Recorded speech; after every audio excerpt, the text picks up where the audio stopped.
Over to you, Vijay, because many of us say we're fighting the same fight again and again and again. There was a conversation yesterday, will this fight ever end? Will this fight ever end? Well, first, Asad, thanks for forcing me to come to Glasgow. When I walk the streets of cities like this, Glasgow was the UK's second most important city. Beautiful buildings, beautiful streets, a gorgeous city. It had Red Clydeside in 1919, the uprising to create a Soviet in Scotland. But it was, crushed, of course. When I see cities like this, I think also about the other side of it. There's a phrase from Walter Benjamin: every monument of civilization is also a monument of barbarism.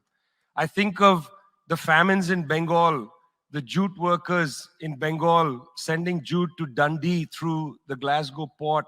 I think of human beings from Africa enslaved and brought from Ghana to the New World, and all those prophets getting sucked into cities like London and Glasgow.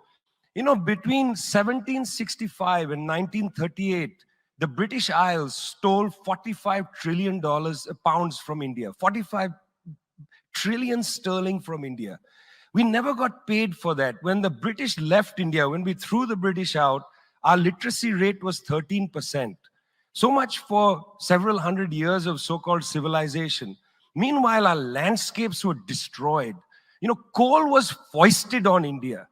You foisted coal on us. You were the ones that came and made us coal dependent. And then you left, and now you dare to condescend to us. When I listen to Boris Johnson, when I listen to people like Joe Biden, when I listen even more to Emmanuel Macron, all I can think of is how condescending you are. You condescended to us 400 years ago. You condescended to us 300 years ago. You condescended to us 200 years ago. You condescended to us 100 years ago. You're condescending to us today. You only know condescension because for you, colonialism isn't something that happened in the past and we defeated you. It's not that. For you, colonialism is a permanent condition. And that permanent condition happens in two ways. There's the permanent condition of the colonial mentality. You want to lecture us. You want to tell us that we are responsible for all the problems because you'll never accept that you're the one principally to blame. You signed the Rio Formula in 1992 on common and differentiated responsibilities. You like the common part. You like the common part. You like to say we're all in this together and so on. We're not in this together.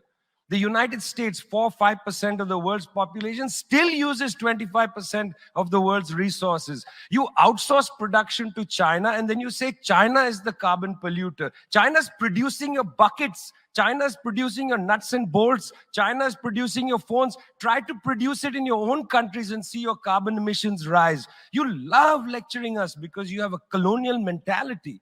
Then there are colonial structures and institutions. You lend us money, and every time you lend us money, which is our money, every time the International Monetary Fund comes to our societies and they tell us, here's the money we are giving you. No, it's our money. You give us our money back as debt, and then you lecture us about how we should live.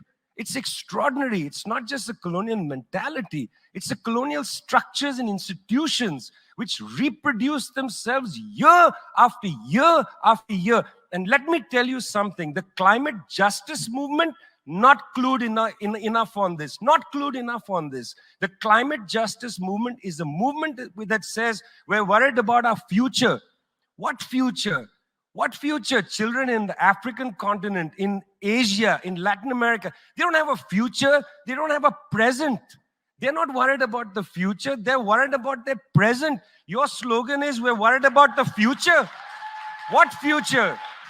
That's a middle-class bourgeois Western slogan. You got to be worried about now. 2.7 billion people can't eat now. And you're telling people, reduce your consumption. How does this sound to a child who hasn't eaten in days? You got to clue into this, guys. You got to clue into this. Otherwise, this movement will have no legs in the third world. No legs. Later, I'd like to tell you about the International People's Assembly, a network of 200 political organizations that we're setting up, rooted in the global south. We want to tell you what our issues are, but are you willing to listen?